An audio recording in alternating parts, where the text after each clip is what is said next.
Polling ప్రక్రియలో కీలకమైనటువంటి అంశం ఏంటంటే ఎన్నికల సంఘం ఎలా వ్యవహరిస్తుంది అన్నటువంటి.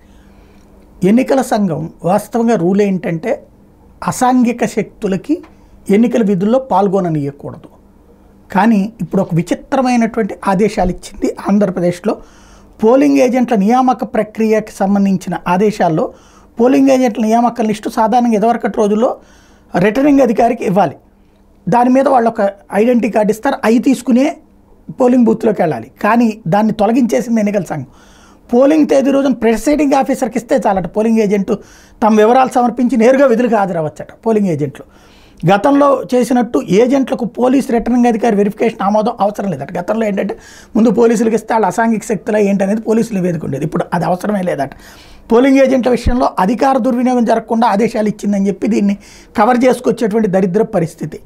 పోలీస్ కేసులు ఉన్న ఏజెంట్గా పనిచేయచ్చట.